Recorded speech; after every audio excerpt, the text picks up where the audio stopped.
today we continue with our class Hilchot Teshuvah. Today's class number 28. Okay, and we start with second.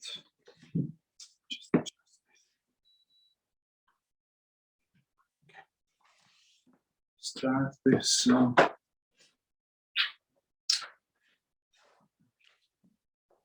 Sefer Chofetz Chaim. Sefer Chofetz Chaim. And today's new big topic, avak rechilus. Okay, definition. One who does not exercise proper caution in a matter of speech may find himself inadvertently fanning the flames of hatred. Right? We just remind somebody to what somebody said about him 5 years ago. It is forbidden to mention an incident to other pieces of information which might remind the listener of a situation where he was wronged by someone.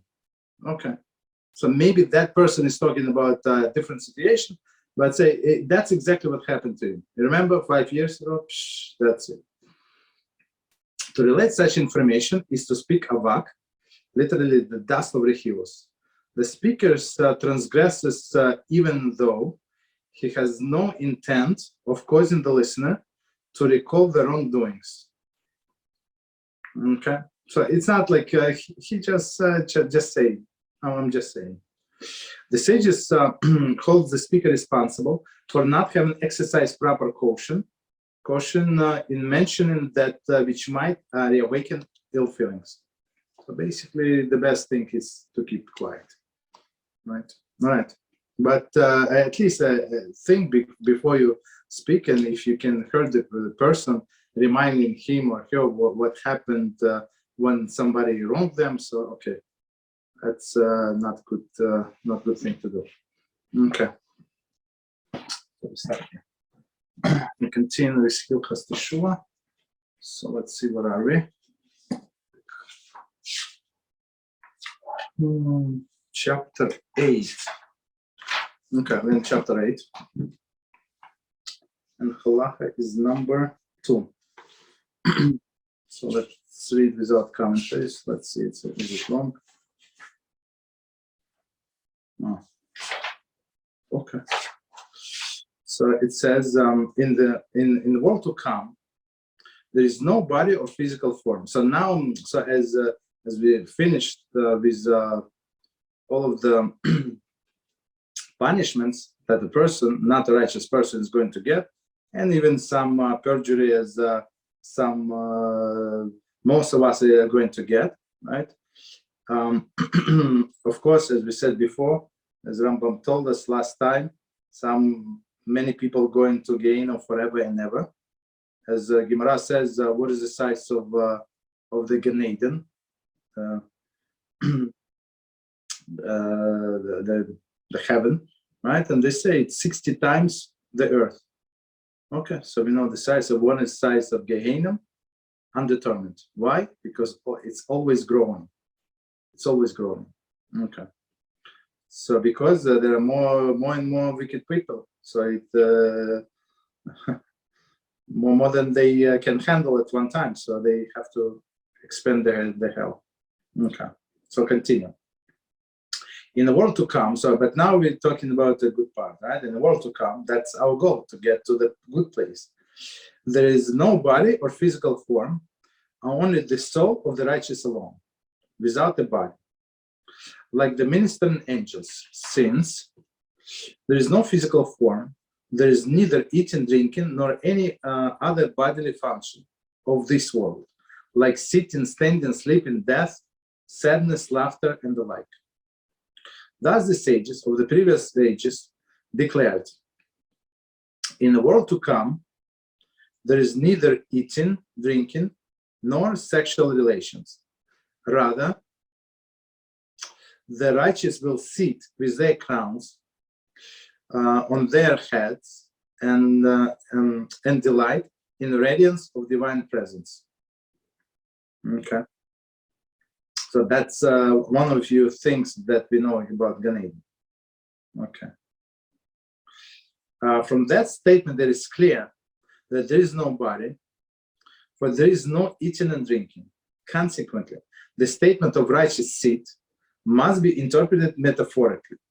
There is the righteous exist there without work or labor, meaning they don't do labor. Okay, work or labor. Similarly, the phrase "their crowns on their heads" is also a metaphor, implying that they will possess the knowledge that they grasp, which allowed them to merit the life in the world to come. This will be their crown. Similar usage of this metaphor was employed by Shlomo, a Song of Songs 3:11, where it says, "The crown with which his mother crowned him."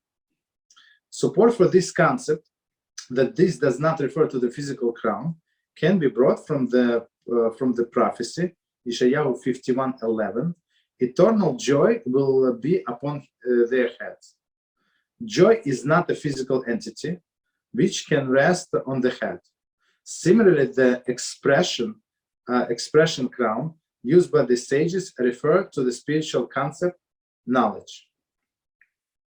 What is meant by the expression delight in radiance of the divine presence? That they will comprehend the truth of godliness, which they cannot grasp, while the dark and humble body. Well, in a dark and humble body. Okay. So, all right. So we stop here, going to the beginning, and we're going to explain. Okay. Okay, from the beginning. In the world to come, there is no body or physical form, only the soul of the righteous alone. Okay, so wicked people are not going to the world to come. Right? As we said before, if it says that somebody is losing the part in the world to come, the share in the world to come, what does it mean? He goes to Gehinnom, as Rambam explained, forever and ever. It's not like his soul disappeared. No, he goes there forever. Okay. So 14 commentary. This statement created a great controversy among the commentaries. The Ravad writes, the statement of this individual resembled those who say that there is a resurrection. One second. There is a resurrection will not be for the bodies, only for the soul. Okay. I swear that our sages of blessed memory do not share that opinion. So one more time, I'm not sure Ravad is attacking Rambam always, or almost always. The statement of this individual resembles those who say that the resurrection will not be for the bodies, only for the souls. I swear that our sages of blessed memory do not share this opinion. Okay, I think they're talking about different things. Rambam is talking about Gan Eden, right? As we said, so it's a place when person, if he's righteous, goes after he dies. That's Gan Eden part. But sometimes people call it Olam Haba also, the world to come. I'm not sure why, but I mean that's Gan Eden is a proper word, but Olam Haba also they use. But Olam Haba also it's called Mashiach time, right? Messianic age, when it's going to be a resurrection of the dead. So when it's going to be a resurrection of the dead, so people are going to get resurrected with the body. That's it says clearly. So the dead are going to come alive, right? So I'm not sure why Ravad said there is contradiction. There are two separate things. Okay, but he's attacking, of course. Okay. So let's see. The case of Mishneh explained the difference between Rambam and Ravad is semantic. Okay. Ikarim, Discourse 4, Chapter 31 explains that in a Talmud and a Midrashim, the sages use expression "the world to come" to refer to different rewards. Okay. A spiritual reward of the soul, which is righteous merit after death. That's what we said. But it's I think in order not to get confused, so it's proper to say Gan Eden. Okay, so I mean everybody knows that it's Gan Eden because nobody. I don't think that anybody would call Messianic age Gan Eden. I don't think so. Maybe, but I never heard. Okay. and B, the age of resurrection of the dead, when the entire nation will arise from their graves, both by body and soul. Okay, so that's as we said, it's different story, right? So one is world to come, and one is messianic age, right? I'm sorry, I don't want to see. I confuse myself. So one is Gan Eden, and one is messianic age. That's the proper way. Okay. So both Rambam and Ravad believe in both this concept. It's not like one deny. I mean, it's if somebody denies one thing, is he's a heretic, as we learned in the beginning of this teachings, right? Indeed, the Rambam includes the belief of resurrection of the dead, one of the 13 principles of the faith, principle 13, right? And in chapter 3, halacha 6, lists those who denied a resurrection among those who will not merit the portion of world to come. Exactly, right? So that's what we learned before, as I just said. Okay, I thought it's in the beginning, but it was in chapter 3. Okay, chapter 3, halacha 6. So basically, first of all, it's general. It's one of the fundamental beliefs, one of the 13 principles. So without this, a person is not losing his status as a kosher Jew, right? At this point, he does not have a portion of world to come if he denies the resurrection of the dead, right? So, okay, or even if he denies the Gan Eden, that righteous people are going to get rewarded in the future. So it's also part of the 13 principles. However, he defines the term, the world to come, as referring to the world of the souls alone. So who is this Rambam? So Rambam. So Rambam, when he calls Alam Haba, the world to come, he means Gan Eden. Okay. In the contrast, the Ravad's interpretation towards the expression "the world to come" is referring to the era of the resurrection. So Rambam calls that era as era of Mashiach. So there's no conflicts. What is only in a way these two rabbis called the thing. But I'm not sure why Ravad would get confused if he gets the description. So when we read the Rambam's description, it says clearly that he means Gan Eden, not messianic times. I'm not sure why he was confused. I'm not sure. Indeed, the above mentioned misunderstanding led to such a controversy that Rambam found it necessary to compose a special treatise, Igeret Techai Hamesim, to emphasize this belief in the resurrection of the dead. So, of course, if he says it's fundamental belief, why would he deny it, right? The resurrection of the dead. In that text, he explained that in the Mishneh Torah, he elaborates more on the concept of the world to come than on the resurrection, because, again, world to come, meaning here, it means Gan Eden, when person goes after he passes from this world, right? So why? Because of reasons. I only saw people discussing the resurrection while forgetting entirely about the world to come. So it's actually today's also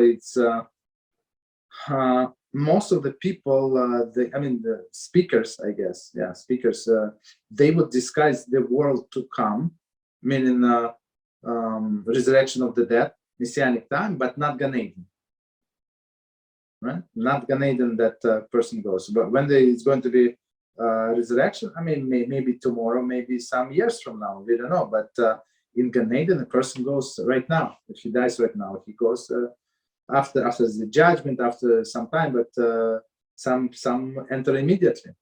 Righteous people, Rav Kanievsky, that's all.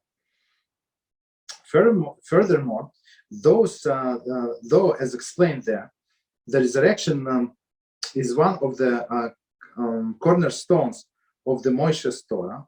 It is not the ultimate purpose. Rather, the ultimate purpose, the world to come. Right? So that's what actually this line is a root of Rabbi Reuven Shlita's speech about Mashiach, a danger of Mashiach now thing, as Chabad does, right? Why? Because they make this resurrection of Mashiach now thing, right, as the goal, right?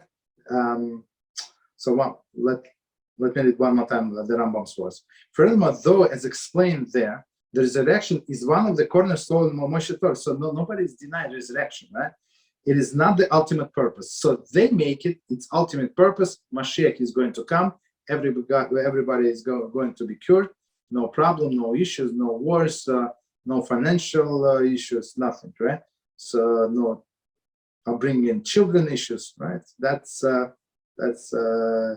what they're talking about, which is wrong. It's one of the things of Judaism, but it's not the main point, right? Rather, the ultimate purpose is the world to come, right? When a person gets the reward. That's very interesting. That's from here. Though those two opinions agree on the fundamental principle of faith, there are still basic differences between them, as will be explained in a commentary to chapter 9. So it's next chapter, Halacha 2. A crux of the issue is the question: what is the ultimate good which Jewish people will merit? Okay, is the spiritual world of the souls, as Rambam maintains, or will that be good become manifested within the context of material reality in the resurrection of the dead, as conceived by Ravad? Okay, so that's the question. Okay, but I'm not sure when they say question. I'm not sure why it should be contradiction. So until the Mashiach comes, all of these righteous people that they can enjoy the time in Gan Eden. I'm not sure why it should be contradiction. Okay. Okay, so let's read the whole sentence from the beginning. In the world to come, there is no body or physical form. Okay, only the soul. So world to come, one more time, we're talking about Gan Eden. Only the soul of the righteous alone, without the body, like the ministering angels. Commentary. In Hilchot Torah, it's very beginning of this volume. Chapter 2, Halacha 3 through 4. The Rambam writes that the angels are the spiritual entities without body. So in there they discuss angels and all of the creation. It's very interesting, but very philosophical, very, very like high level. So that's one of the reasons it's very important, but it's not as practical as this. The sages of Kabbalah, based on their statement on Psalms 104:4, explain that the souls are on an even higher level than the angels. Right? So the souls of the righteous are even on a higher level than those of the angels. It's not like angel has a soul, I think, right? So angel is a soul in some sense, it's a spiritual entity, right? So souls of the righteous even higher than the angels. The angel have a spiritual body, while the soul have no body whatsoever. So I'm not sure. Of course, it's hard to comprehend what is spiritual body. Okay, but the soul, no body whatsoever. Okay. So continue. Since there is no physical form, there is neither eating, drinking, nor any of the other bodily functions of this world. Commentary. Like, let's finish. Like sitting, standing, sleeping, death, sadness, laughter, and the like. Okay, no bodily functions. But in Messianic time, it's going to be bodily functions, right? So all of these souls are going to be when whichever are going to be destined to be resurrected, are going to have all of the physical functions, of course. Commentary. Shar Gagmul, Rambam questions why Rambam felt the need to elaborate on this matter. Even the smallest students in Israel knows that the soul of the righteous man who dies rests in the spiritual good of the higher world, with no contact with the body or the matter at all. Though the nature of the mystery is known only to select few, and only God can grasp the true comprehension of the matter, the general awareness of this concept is still for all. Ramban put it beautifully. So he said, I mean, of course, what is the Rambam is adding here? First of all, we learn the halacha, right? So Ramban in Shar Hagmul saying, okay, well, what is the Rambam is adding? Everybody knows that the body stays here in this world, and the soul is going up to heaven, right? So what exactly he's adding, right? And plus he said this concept are known only few Kabbalists, I guess, right? But what is the purpose of Rambam? What Rambam says? So it says for general awareness.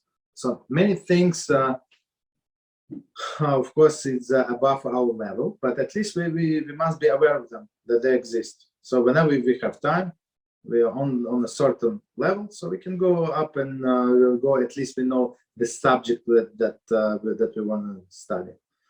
Okay, I don't recommend to study this subject, but general approach. Okay, so like sitting, standing, sleeping, death, sadness, laughter, and the like.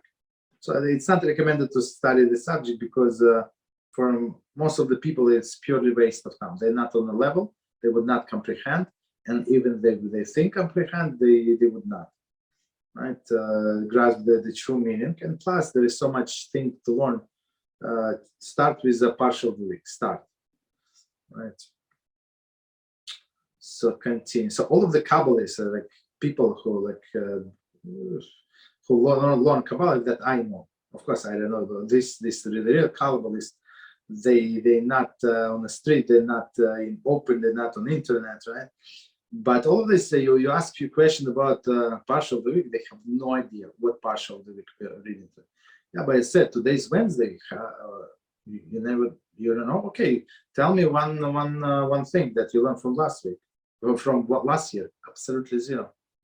Guess what? But people learn Kabbalah. Very interesting.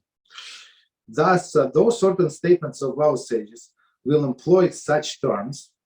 They will all must be considered metaphors, used only because the Torah speaks of human terms. See Hilchot Torah 1, chapter 1, halachas 11 and 12. Okay. So meaning for us to understand. So what is it? No human forms, right? So it's nor sitting, nor standing, nor sleeping. Okay. So of course, but when we understand like no standing, so if I can stand, I need feet, right? So so it's not the case. He already told us it's only soul, and he gives us explanation. Continue. Thus the sages of the previous ages declared. Commentary. Bracha 17a relates that Rav would frequently repeat this statement. Okay.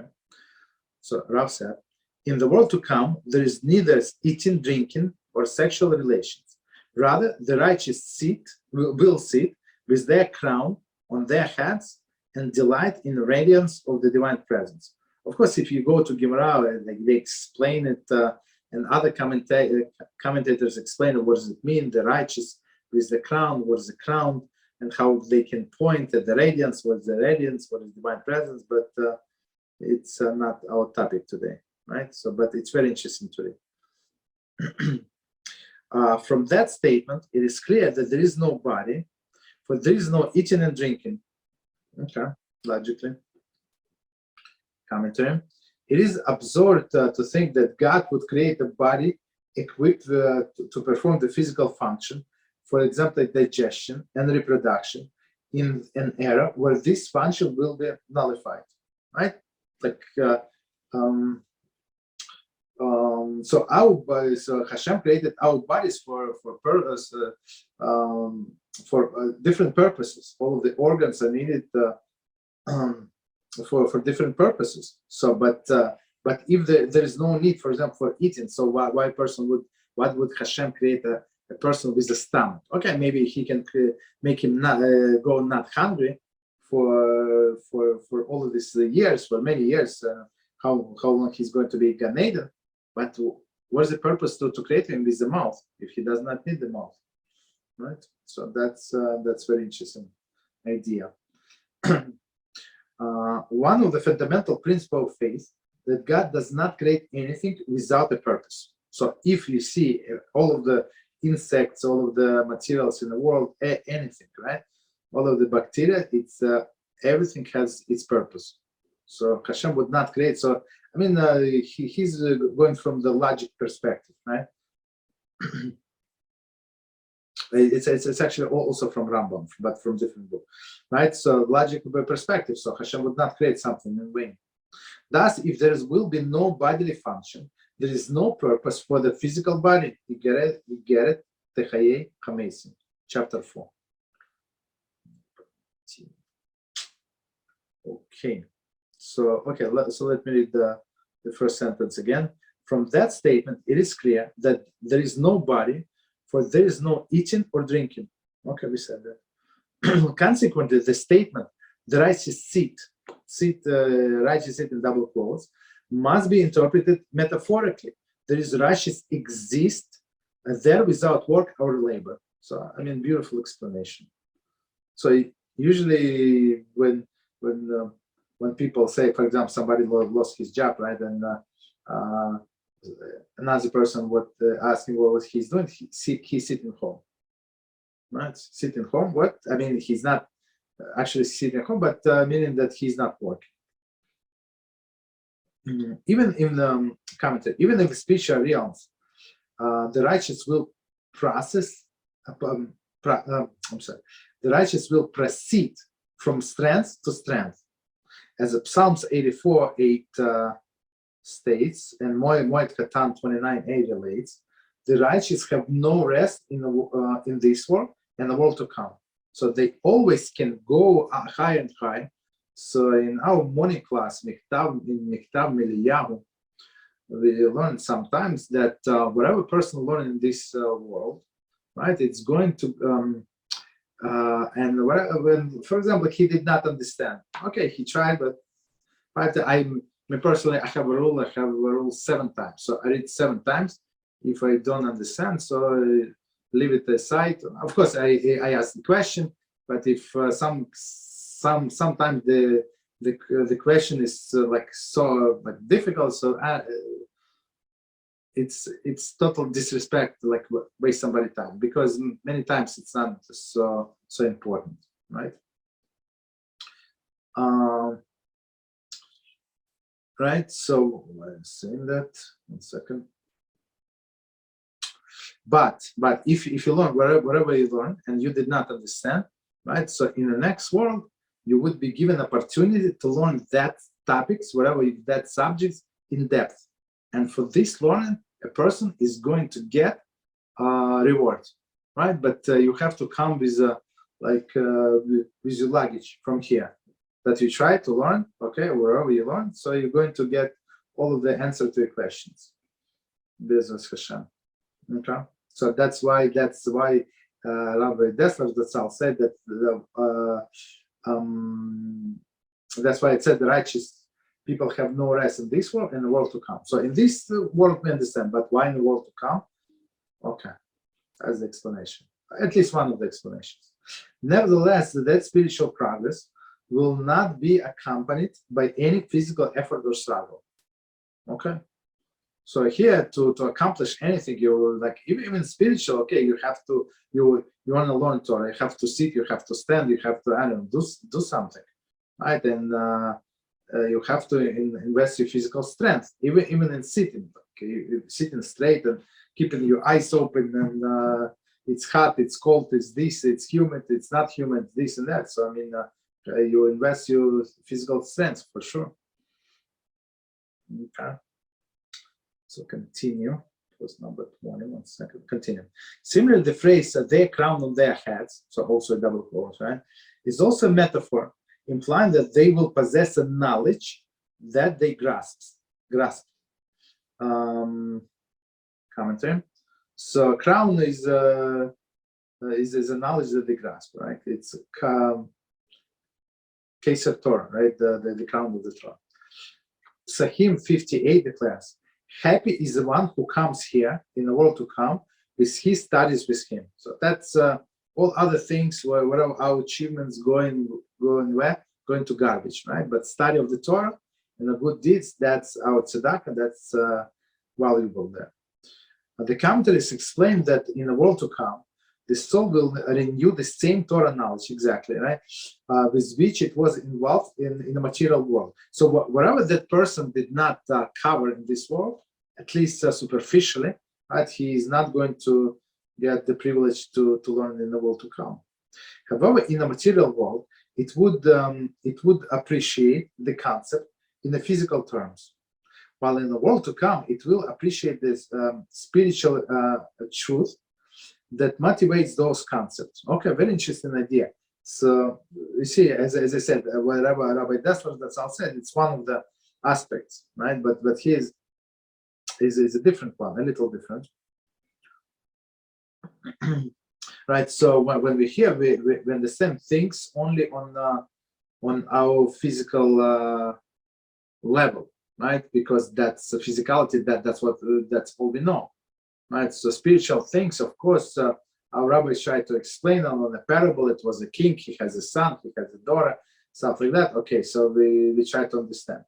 But in the world to come, Gan Eden, I want to be specific, in Gan Eden, when there is no physicality, no physical barriers, only spirituality, only spiritual exists.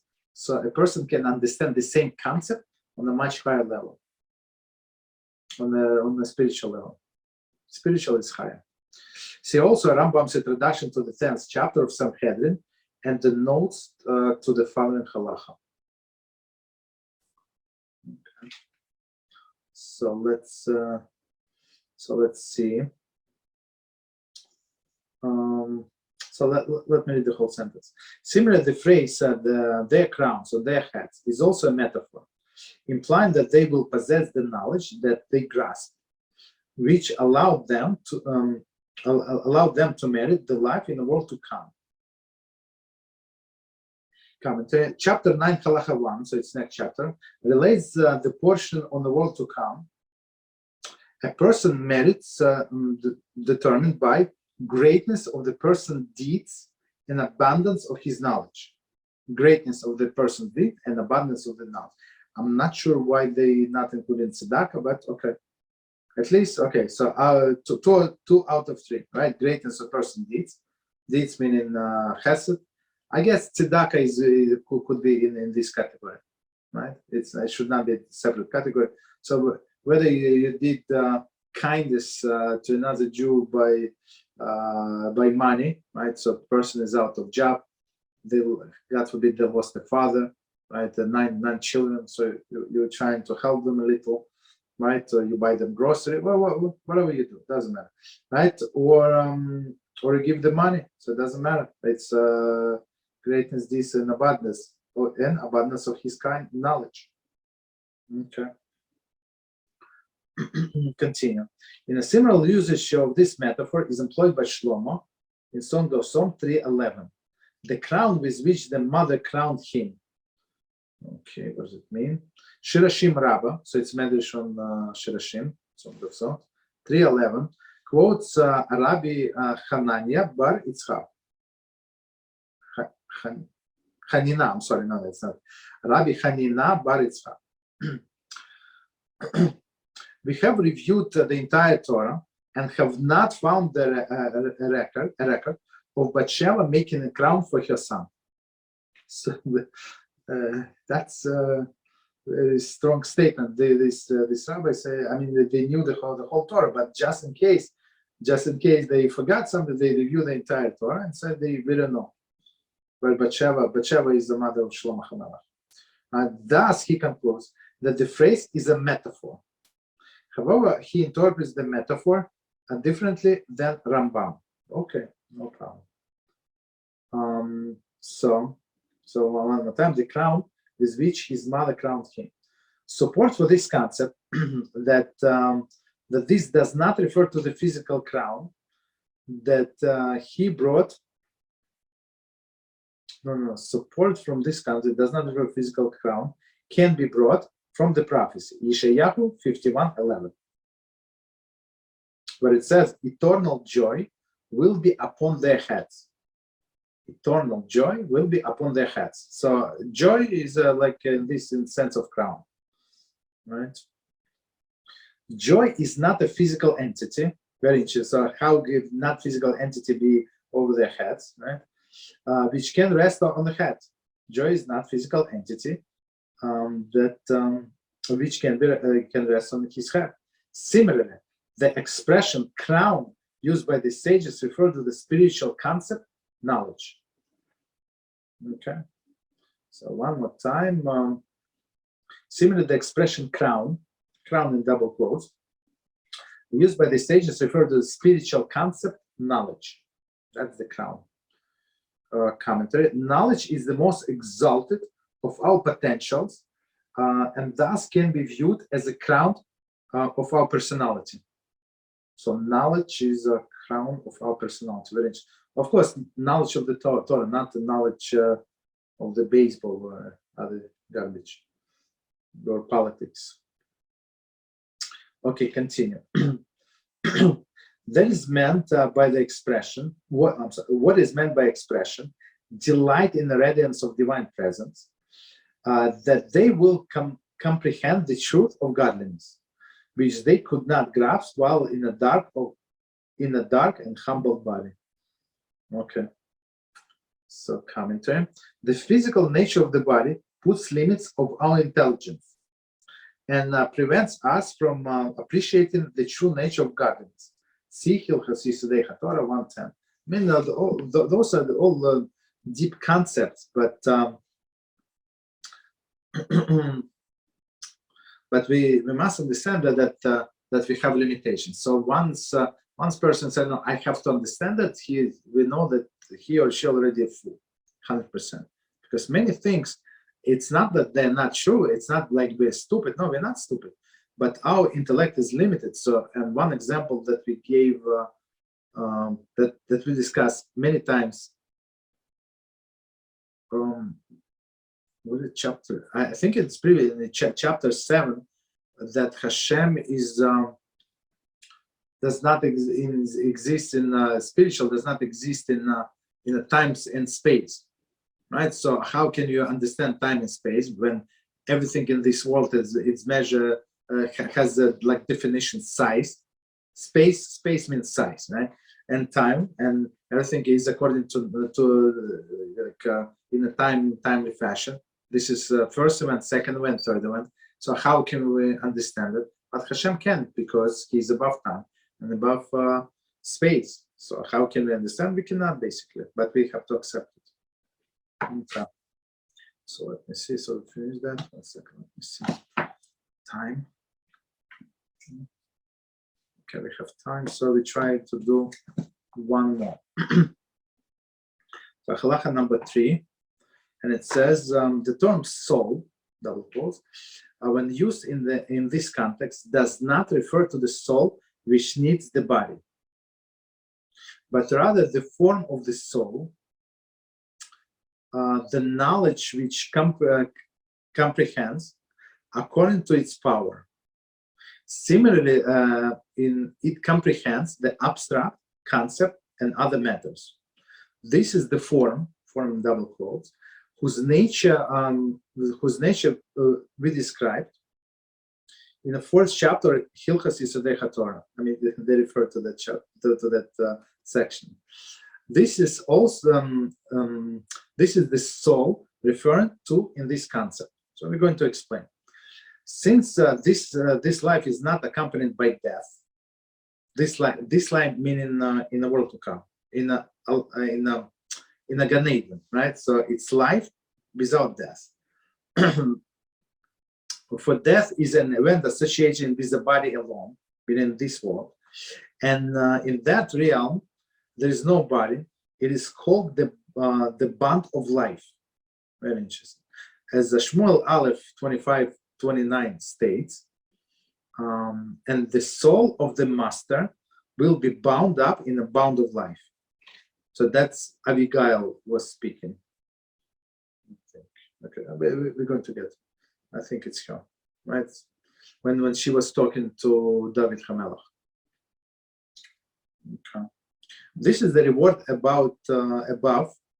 This is the reward above which there is no high reward, and the good beyond which there can be other good. 1 second. Sorry. One more time. This is the reward above which there is no higher reward, and good beyond which there can be other good. Okay, no other good. This was the good desired by all prophets. So basically, that's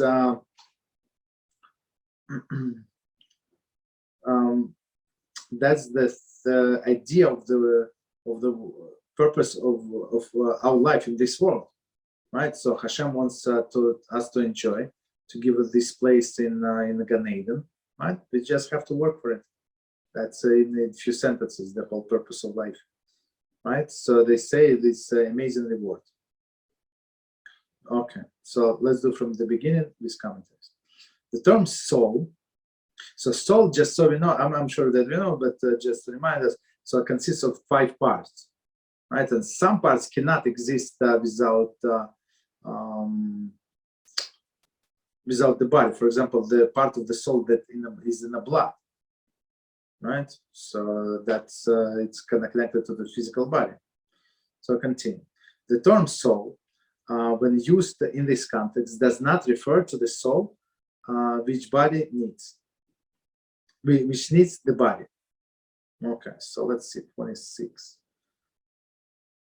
The Hilchot Yisrodei Torah 4:9, the Rambam refers to the aspect of the soul which is connected with our body function with the term neshama, while here he uses the term nefesh.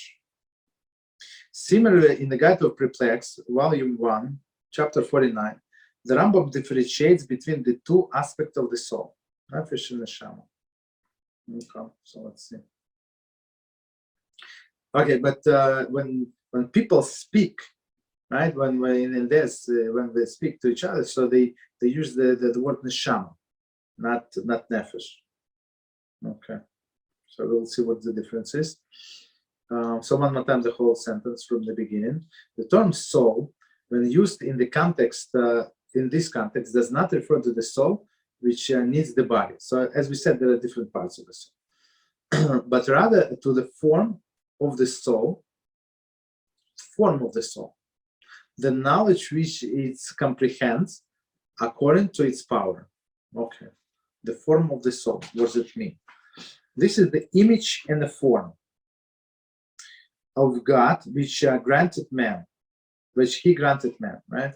It says in Bereshit 1:26, there is man's power to conceive concept intellectually. So what does it mean? So this soul is man's power to conceive the concept intellectually, like when you have thoughts in your mind, right? Okay, let's say a person had thoughts in his mind and he was very smart, right? And after he dies, can they open his brain and find these thoughts or his knowledge? Anyone? No.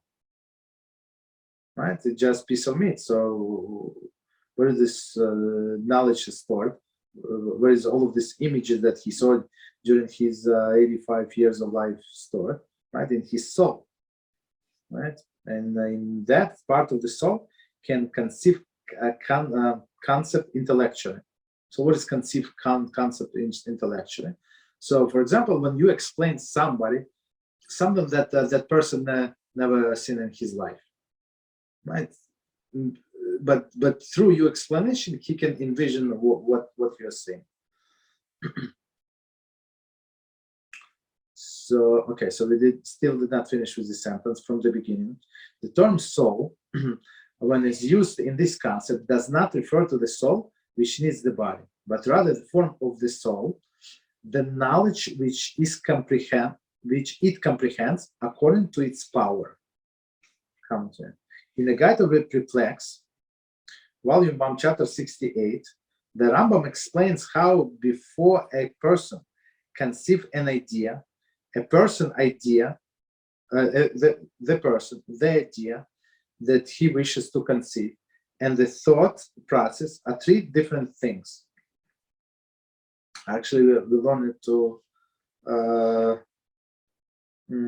by Rabbi Dessler, that sound. He explained it beautifully. I'm going to explain. However, after he conceived the idea, he and idea are one. In his introduction, okay, so let's stop here. So, Rambam explains, and so I'm going to combine two explanations. The way Rambam explained, the way I remember that Rabbi Dessler, that's all explained, right? So there are three entities, right? Person, thought, and idea, right? And some concept. Let's some concept. So these three things are separate. So a person could exist, but he didn't have thought, and there is no such a thing. There is no idea, right? Or possible. So all three absolutely separate. Or it could be a person, right? And this idea does not exist at all. It's a totally new concept, like telephone. I don't know, 300 years ago, right? It was unimaginable, right? So, but there was such a concept. Concept was always in the world, right? But it was not known to a person. A person did not think about it. Or a person can have, person can exist. Let's say an idea can exist. I don't know, like let's say person never heard of telephone. Let's say, or some technology.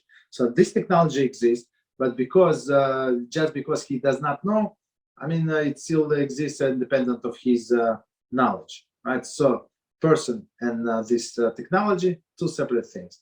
But he might have a thought, right? Why don't I invent such a technology? Let's say, right?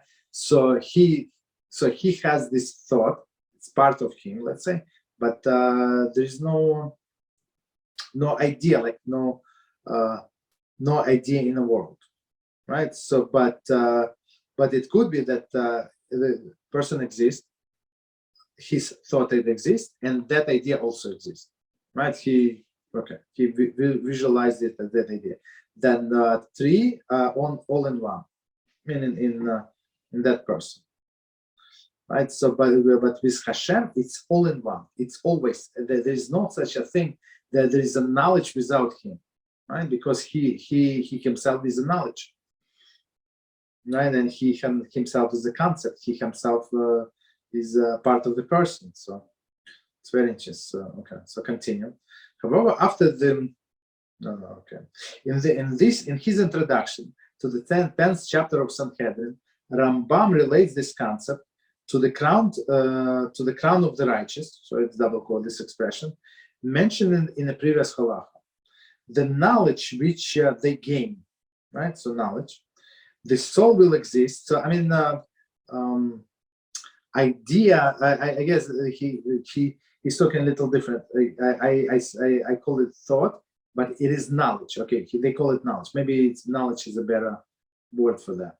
Knowledge meaning that I'm not aware of that idea, right? Of that news. Let's put it maybe different example.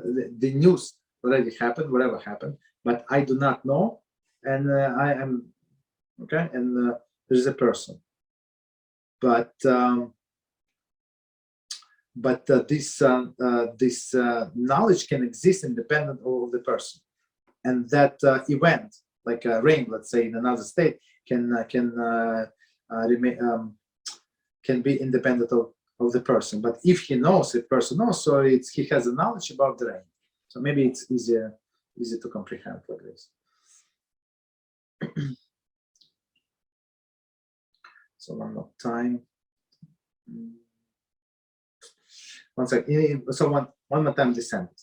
In his introduction to the 10th chapter of Sanhedrin, Rambam relates this concept to the crown of the righteous, mentioned in the previous halacha, the knowledge which they gain. Okay. The soul will exist in complete unity with the knowledge of God that they grasp in their lifetime. So that's when all three come into one. Continue. Similarly, it comprehends the abstract. So when we're talking about soul, similarly, it comprehends the abstract concept of other matters. 29. Hilchot Yesodei Torah 4:9 explains that the soul has the potential to conceive concepts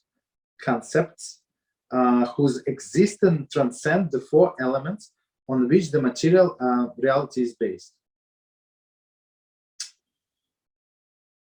The soul has a potential to conceive the concept whose existence transcend the four elements on which the material reality is based. So four elements is water and fire and wind and the earth, right? So that's how we understand things.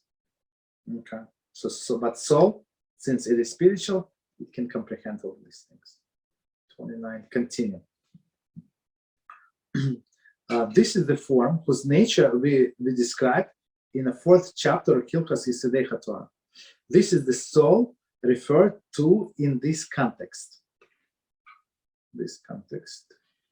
And not the elements of the soul which endows our body with a physical life.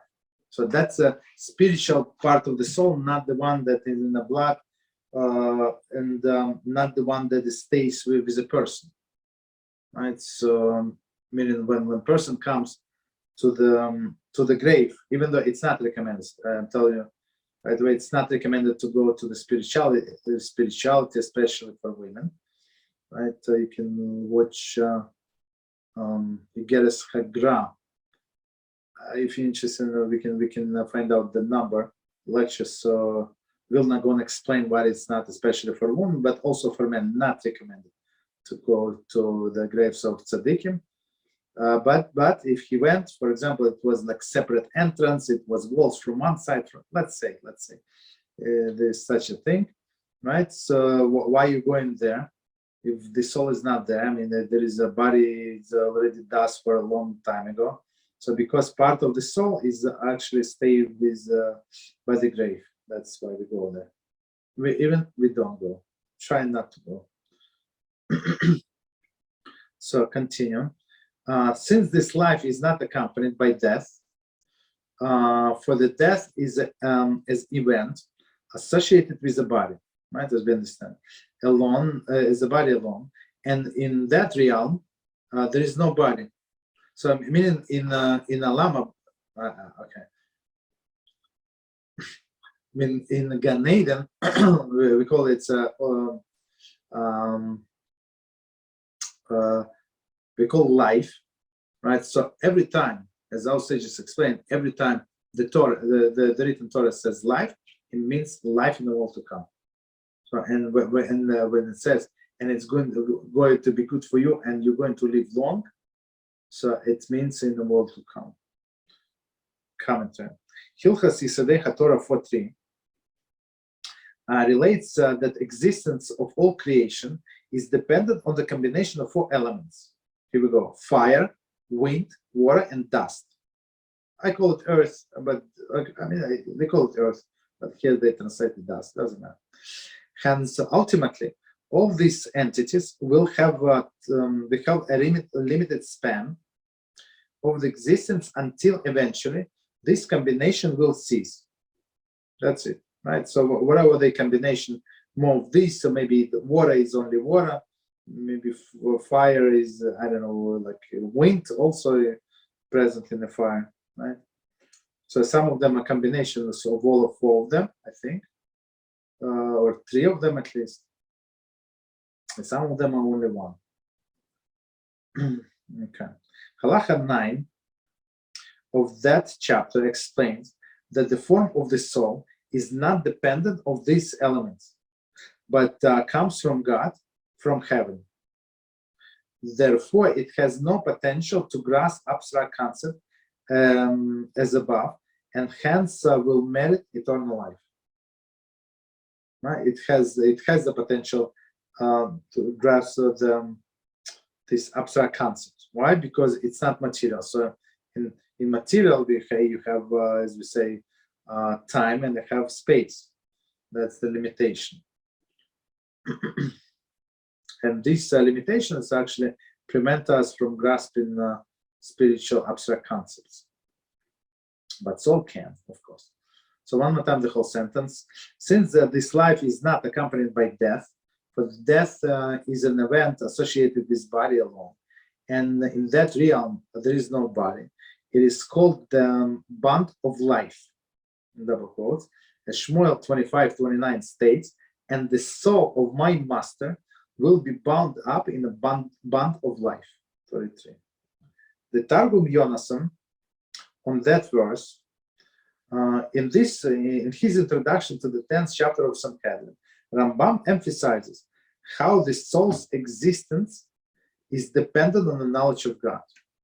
The soul, the source of life, right? Source of life.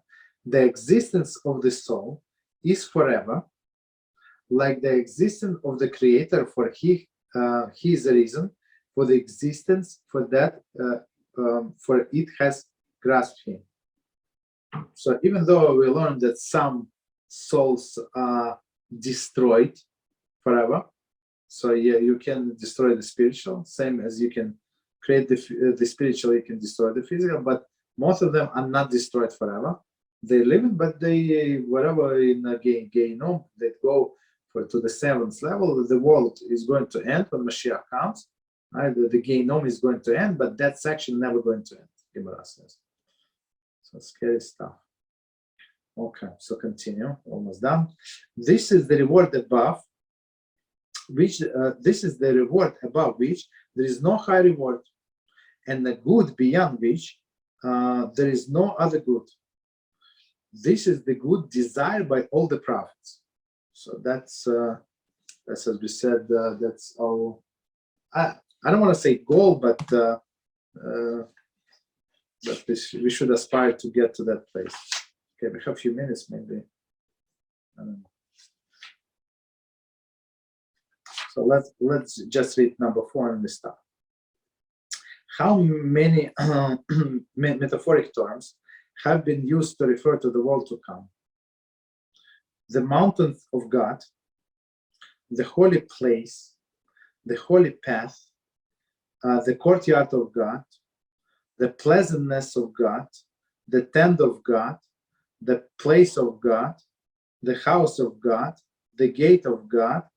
The sages refer to this good, which is prepared for the righteous, with a metaphor. The feast. Generally, it is referred to with the term of the world to come.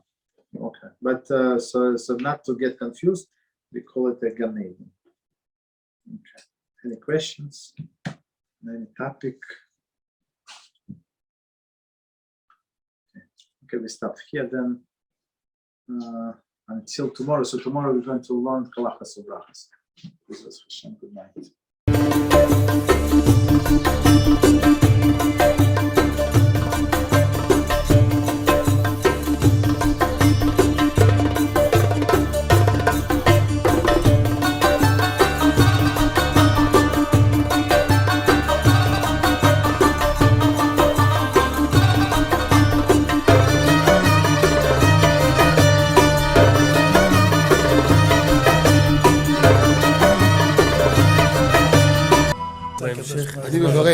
אני מברך את הרבנים, רגע. אני מברך את הרבנים, הרב ירון ראובן, הרב אפרים כחלון, ראשי ארגון בעזרת השם, שהלכו בפי עליון, שעלו מעלה, יהיה להם ברכה והצלחה. הקדוש ברוך הוא ימלא בישועות ליבם לטובה ולברכה. שבכל אשר יפנו, ישכילו ויצליחו. יזכרו לעשות כאלה וכאלה, הודיעו תורה לאדירה, אמן ואמן. בעזרת השם רשת בכל הארץ. הוא היהודי הזה, הוא היה מיליונר, סגר את כל הביזנס, אמר אני משקיע פה בעולמה של תורה. איפה הוא גר? בפלורידה. פלורידה. איפה זה פלורידה? באמריקה. מיאמי. כן, ליד. אנחנו שם עכשיו הולכים להקים קהילה ספרדית. חזק אותו בשמי. קהילה ספרדית גדולה. תעבירו מה שבירכתי אותו. כן, קהילה ספרדית גדולה.